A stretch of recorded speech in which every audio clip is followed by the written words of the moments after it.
Hello everyone, good morning. एक बार फिर से आप सभी का स्वागत है धुरीना के यूट्यूब चैनल पर। और जो आज की ये छोटी सी वीडियो है वो आप सभी के लिए बहुत ही ज़्यादा इम्पोर्टेंट है। वो इसलिए क्योंकि जिस चीज़ का हमें इंतज़ार था वो चीज़ आ चुकी है। एसएससी ने कल अपना जो कैलेंडर है 2025-26 के लिए उसे रिलीज कर दिया है कि कौन सी इसके अंदर अपनी एग्जाम्स रहेंगी, कौन सी वैकेंसीज हैं, आपका एग्जाम कब होगा, फॉर्म्स कब भरे जाएंगे, वो सब डिटेल्स दे दी गई हैं इसमें। और इसके अंदर सबसे ज्यादा अच्छी बात तो ये भी है कि हमें दिल्ली पुलिस की जो वैकेंसीज है वो भी देखने को मिली है। जैसा कि हम पहले डिस्कस कर ही रहे थे लास्ट वीडियो में, जो हमने दिल्ली पुलिस की वीडियो बनाई थी कि क्या दिल्ली पुलिस की हमें वैकेंसीज देखने को मिलेंगी कि नहीं मिलेंगी। उसके साथ में मैं आपको एक चीज और बताना चाहता हूं कि दिल्ली पुलिस ने ये नोटिस जारी भी किया था कि अब दिल्ली पुलिस के अंदर जो भी भर्तियां होंगी वो हर साल कंडक्ट करवाई जाएंगी। ठीक है, तो ये बहुत अच्छा इनिशिएटिव है।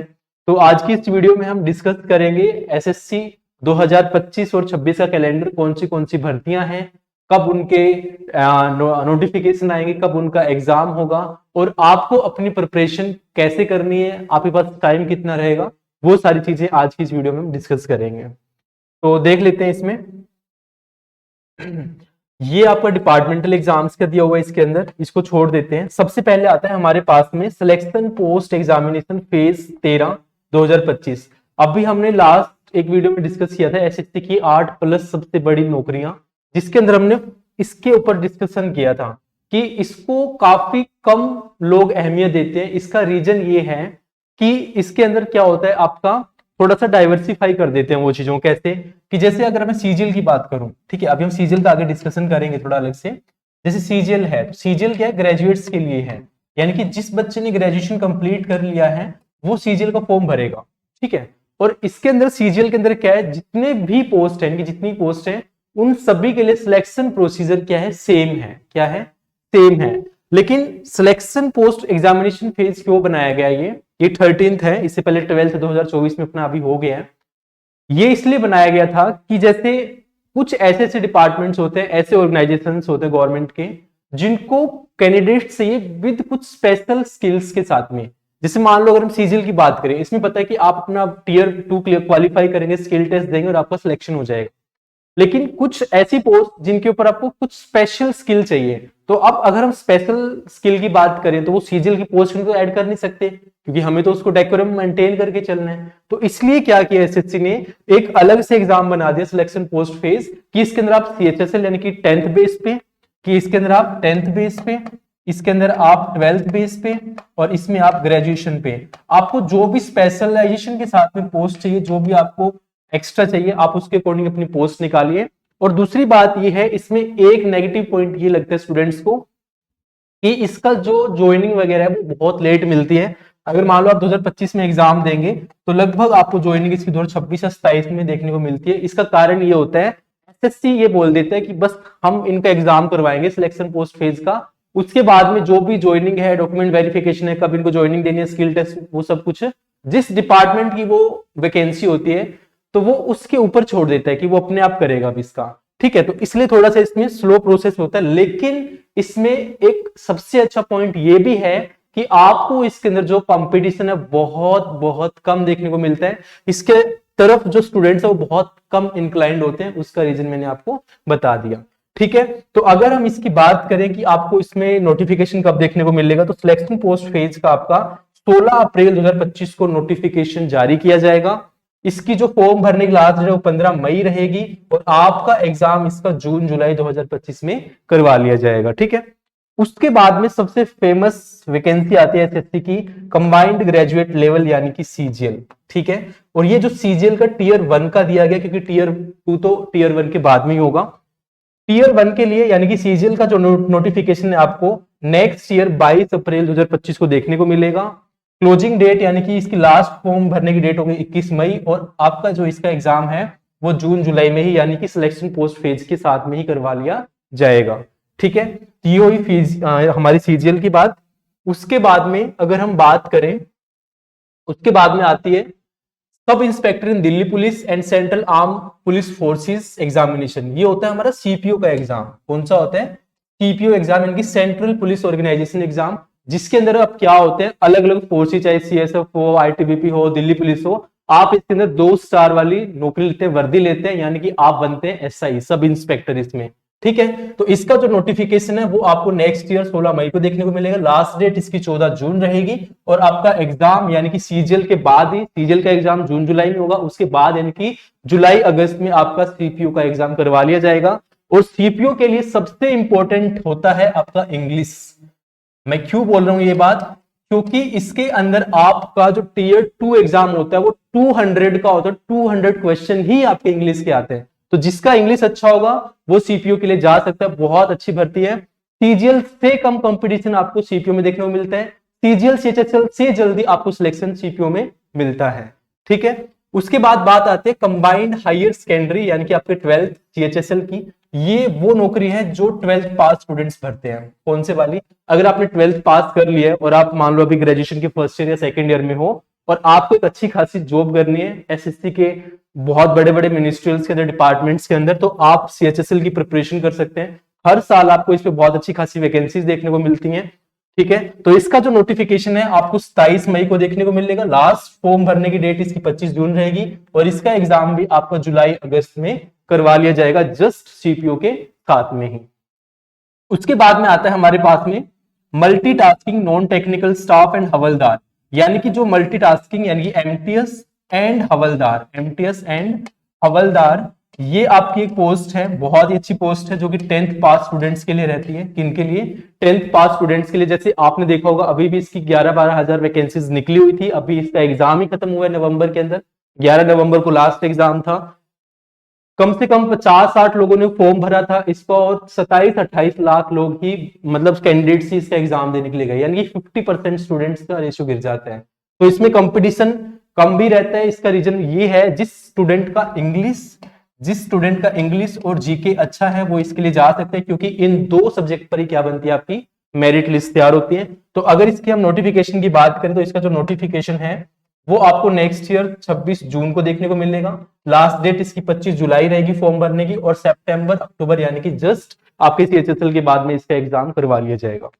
उसके बाद में हमारे पास में आते हैं एक बहुत ही अंडर एस्टिमेट किया हुआ, जिसको बहुत कम स्टूडेंट जानते हैं और जिसमें कंपटीशन बहुत कम है, जिसमें सिंगल वनडे एग्जाम के अंदर आपका सिलेक्शन होता है, वो है आपका stenographer grade C and D. ठीक है, ग्रेड सी वाले को हम वैसे पीए ही बोल देते हैं, ये पर्सनल असिस्टेंट वगैरह। इसका जो नोटिफिकेशन है वो 29 जुलाई 2025 को आएगा। एग्जाम फॉर्म भरने की इसकी 21 अगस्त लास्ट डेट रहेगी, और अक्टूबर नवंबर यानी कि पूरा 1 साल के बाद में आपका इससे एग्जाम करवा लिया जाएगा। इसमें बात ये स्टेनोग्राफर यानी कि आपको इसमें शॉर्ट हैंड सीखना पड़ता है। ठीक है, शॉर्ट हैंड स्किल होता है, वो आपको सीखना पड़ता है, जिसके लिए आपको कम से कम क्या चाहिए, एक पूरा 1 ईयर चाहिए सीखने के लिए। ठीक है, शॉर्ट हैंड क्या होता है, जैसे आपने देखा होगा बहुत बड़ी बड़ी मीटिंग्स होती हैं ऑफिसर्स के बीच में, ए ग्रेड के जो ऑफिसर्स होते हैं आईएएस आईपीएस वगैरह, या बहुत मिनिस्ट्रियल्स होती हैं, तो उसमें क्या होता है, जितने भी नोटिस लिखने होते हैं या फिर उनकी जो भी डायलॉग्स होते हैं उन्हें लिखने के लिए स्टेनो की जरूरत पड़ती है ना। जैसे अब मान लो ऑफिसर है, अगर उसे कुछ लिखवाना तो ऐसे नहीं बोलेगा ना कि it is inform to that, ऐसे एक एक वर्ड नहीं बोलेगा, वो डायरेक्टली बोलेगा, और जो स्टेनो शॉर्ट हैंड वाला होगा, जो स्टेनोग्राफर होगा, वो डायरेक्टली उसे अपनी लैंग्वेज में लिखेगा, उसे फिर उसे टाइप करके बता देगा कि सर आपने ये चीज बोली थी। उससे हम क्या बोलते हैं, स्टेनोग्राफर बोलते हैं। बस इसमें प्रॉब्लम ये है कि इसमें आपको शॉर्ट हैंड सीखना पड़ता है, और ये जो एग्जाम है मैंने आपको लास्ट वीडियो में बताया था कि ये उन स्टूडेंट्स के लिए बहुत ही इंपॉर्टेंट और बहुत अच्छा ऑप्शन है जिनका मैथ्स बहुत वीक है, क्योंकि आपके इस एग्जाम में मैथ्स आता ही नहीं है। ठीक है, इसमें भी आपकी सबसे ज्यादा वेटेज रहती है इंग्लिश की, यानी कि आपका 200 मार्क्स का एग्जाम होता है, जिसमें आपकी 100 मार्क्स की इंग्लिश आती है, 100 का रीजनिंग, और 50 का आपका रीजनिंग और 50 का आपका जीके रहता है। तो ये हुआ हमारा स्टेनोग्राफर का, जिसका आपका एग्जाम होगा अक्टूबर नवंबर में। उसके बाद में जूनियर इंजीनियर जेई वगैरह की दी हुई, तो इसकी हमें नॉलेज है नहीं, हम आगे देखते हैं। उसके बाद में हमारे पास में है Hindi translator, constable, executive, male and female in Delhi police, सबसे इंपॉर्टेंट वैकेंसी जिसका इंतजार काफी स्टूडेंट्स को था। Constable, executive, male and female in Delhi police examination 2025 अभी कंफर्म करने के लिए बहुत चल रहा था कि डाउट में थे सभी स्टूडेंट्स की आएगी कि नहीं आएगी। तो आपका जो इसका नोटिफिकेशन है वो नेक्स्ट ईयर 2 सितंबर को देखने को मिलेगा। लास्ट डेट इसकी 1 अक्टूबर रहेगी फॉर्म भरने की, और नवंबर दिसंबर में आपका इसका एग्जाम करवा लिया जाएगा। सिलेबस आप सभी को पता है, मैथ्स, रीजनिंग और जीके इसका सिलेबस रहता है, 100 मार्क्स का क्वेश्चन होता है, पेपर होता है, और 65 तक इसकी जनरल की कट ऑफ जाती है इजीली। अगर आप फिजिकली परफेक्ट हैं तो आप इसमें जा सकते हैं, क्योंकि इसमें कंपटीशन कम हो जाता है, क्योंकि इसमें सभी लोग नहीं जाते हैं, क्योंकि इसमें फिजिकल रिक्वायरमेंट्स होती हैं जो भी आपकी आर्म, जैसे सीपीओ हो गया, तो सीपीओ में सीजन वाले स्टूडेंट जो है वो सीपीओ में नहीं जाएंगे, क्योंकि उनके पास में फिजिकल रिक्वायरमेंट्स नहीं होती। इसमें हाइट चाहिए होती है, आपकी चेस्ट है, रेस है, सब चीजें बहुत मैटर करती हैं। ठीक है, तो ये हुआ हमारा कांस्टेबल दिल्ली पुलिस की बात। उसके बाद में नेक्स्ट एग्जाम है हमारे पास में, उसके बाद में है ड्राइवर की पोस्ट। ठीक है, अच्छा इससे पहले हाँ चलो यही बता दूंगा, ड्राइवर की पोस्ट है कांस्टेबल ड्राइवर मेल इन दिल्ली पुलिस एग्जाम 2025। आपकी ड्राइवर की पोस्ट भी निकलेगी, जिसका नोटिफिकेशन आपको 19 सितंबर को देखने को मिलेगा। 12 अक्टूबर इसकी लास्ट डेट रहेगी और नवंबर दिसंबर में, यानी कि दिल्ली पुलिस कांस्टेबल के साथ में आपका दिल्ली पुलिस ड्राइवर का एग्जाम भी करवा लिया जाएगा। इसके साथ में आपको दो चीजें बहुत दो पॉइंट है वो आपको ध्यान रखने हैं। पहला तो ये कि जो दिल्ली पुलिस कांस्टेबल है, डीपी कांस्टेबल है, डीपी कांस्टेबल, उसके लिए ना आप प्लीज मेक श्योर कि अपना जो एलएमबी होता है, एलएमबी ड्राइविंग लाइसेंस होता है, वो बनवाएंगे, क्योंकि वो उसके लिए बहुत नेसेसरी है, ओनली फॉर मेल कैंडिडेट्स। और जो आपका ड्राइवर के लिए, जो स्टूडेंट्स चाहते हैं कि हमें ड्राइवर बनना है, तो उनके लिए क्या जरूरी है, हैवी लाइसेंस। किसकी जरूरत है, हैवी लाइसेंस की। तो प्लीज अगर आपके पास में नहीं है तो आपके पास में पूरा 1 साल है, अभी से अपना आप प्रोसेस स्टार्ट कर सकते हैं। ठीक है, और डीपी के लिए प्लीज, कांस्टेबल के लिए याद रखना एलएमवी बहुत जरूरी है, यानी कि आपका जो लाइट मोटर व्हीकल लाइसेंस होता है। उसके बाद में आपके पास में दिल्ली पुलिस की ही एक तीसरी वैकेंसी है, head constable ministerial in Delhi police examination. Ministerial head constable की जो ये पोस्ट है, सबसे ज्यादा मैं बोलूं कि इतनी इंपॉर्टेंट है, इसको हर स्टूडेंट चाहता है। इसका रीजन क्या है, इसके अंदर आपके फिक्स आवर्स होते हैं। क्या होते हैं, फिक्स घंटे होते हैं कि आपको इतने बजे से इतने घंटे काम करने, यानी कि 9 to 5 वाली ये आपकी जॉब रहती है। उसके बाद में, और दूसरी बात, इसमें जरूरी भी नहीं है कि आप अपनी ड्रेस में जाओ, वर्दी में जाओ, आप नॉर्मल सिविल जैसे घूम रहे होते हैं ऐसे घूमते हैं, अपना काम करते हैं और अपना घर। ठीक है, तो ये हुआ हमारा हेड कांस्टेबल का, जिसका आपको नोटिफिकेशन देखने को मिलेगा नेक्स्ट 7 अक्टूबर को। 5 नवंबर को इसको लास्ट डेट फॉर्म भरने की रहेगी, और 2025 और 26 के दिसंबर जनवरी में आपका इसका एग्जाम कंडक्ट करवा लिया जाएगा। उसके बाद में आता है आपके पास में head constable assistant wireless operator, AW teleprinter operator, PO Delhi police. ये आपका हेड कांस्टेबल है, जिसमें आपको वायरलेस वगैरह का कुछ ऑपरेटर होते हैं। जो ये थोड़ा सा टेक्निकल पोस्ट है, जिसके लिए आपके पास 12th में क्या होनी चाहिए, पीसीएम होनी चाहिए। अच्छा, क्वालिफिकेशन भी देख लेना, जो दिल्ली पुलिस है उसके लिए भी आपको, कांस्टेबल के लिए भी 12th पास चाहिए, ड्राइवर के लिए भी 12th पास चाहिए, और आपका इसके लिए मिनिस्ट्रियल और असिस्टेंट वायरलेस के लिए भी आपका 12th पास ही चाहिए। बट थोड़ा सा इसमें हेड कांस्टेबल असिस्टेंट एडब्ल्यूए के अंदर क्या होता है, आपका पीसीएम होना बहुत जरूरी है। पीसीएम का मतलब फिजिक्स, मैथ, केमिस्ट्री आपका 12th क्लास में होना जरूरी है। इसका नोटिफिकेशन आपको 14 अक्टूबर 2025 को देखने को मिलेगा। लास्ट डेट इसकी 6 नवंबर रहेगी, और दिसंबर या जनवरी में आपका इसका एग्जाम करवा लिया जाएगा 2026 में। ठीक है, उसके बाद में ये आपका लिमिटेड डिपार्टमेंट के एग्जाम है। हाँ, उसके बाद में आपकी आते हैं फिर से एक इंपॉर्टेंट भर्ती 10th बेस पे, जो की है आपकी एसएससी जीडी की, constable in central arm police forces, CAPF, NI, SSF and rifleman in Assam rifles examination 2026।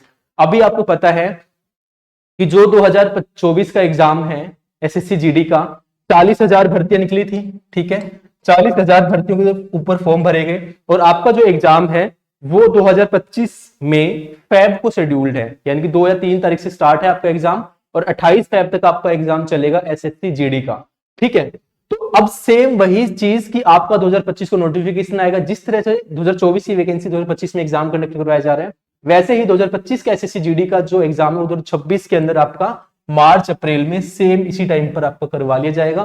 तो अगर आप 10th पास हैं और अगर आपका फोर्सेज में जाने का मन है, तो आप एसएससी जीडी के लिए प्रिपरेशन कर सकते हैं। आपको उसके लिए क्या पढ़ना होगा, हम थोड़ा सा इसे आगे डिस्कस करेंगे, एक बार इसे देख लेते हैं। उसके बाद में हमारे पास में डिपार्टमेंटल आता है, इसको छोड़िए, ये भी डिपार्टमेंट का एक है, ये भी डिपार्टमेंट का। ये डिपार्टमेंट के होते हैं जो प्रमोशनल एग्जाम्स होते हैं, तो वो हमारे काम के नहीं है। तो इसका जो नोटिफिकेशन है आपको 11 नवंबर को दिखेगा, 15 दिसंबर इसकी लास्ट डेट रहेगी, और मार्च अप्रैल में आपका इसका एग्जाम हो जाएगा।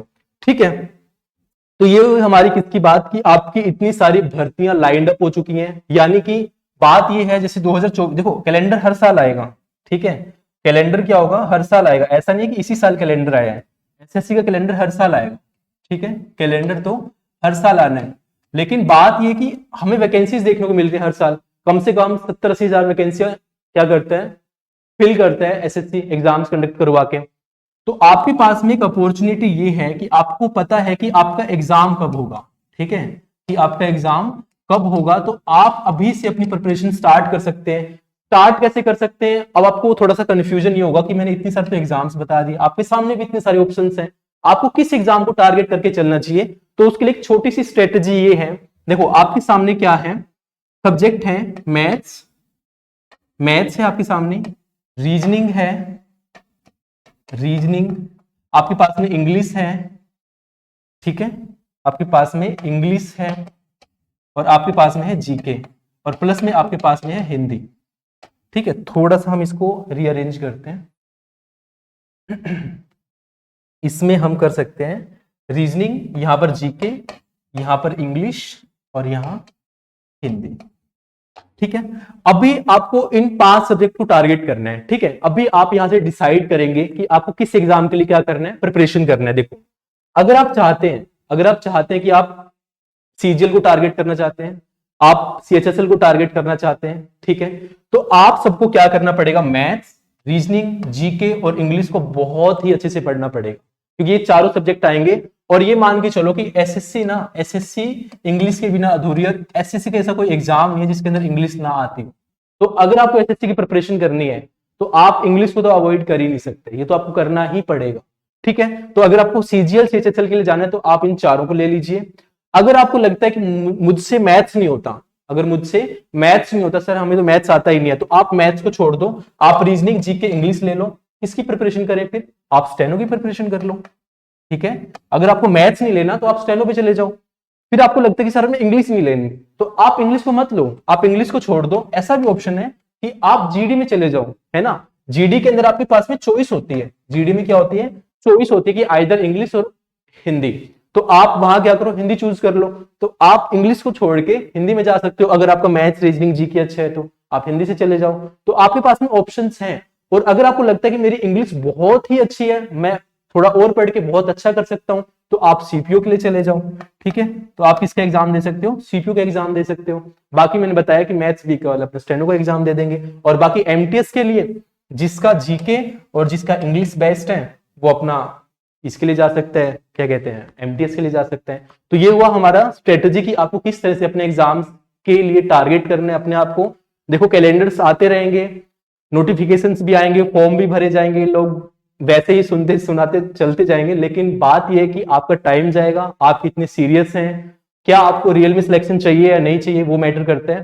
तो अगर आपको रियल में सिलेक्शन चाहिए तो अभी आपके पास में हर भर्ती के लिए अगर आप जो भी सिलेक्ट करेंगे तो कम से कम आपके पास में, अगर आप सीपीओ सॉरी अगर आप सीजीएल से भी स्टार्ट करते तब भी आपके पास में कम से कम 7 से 8 महीने प्रिपरेशन करने के लिए बहुत अच्छे थे।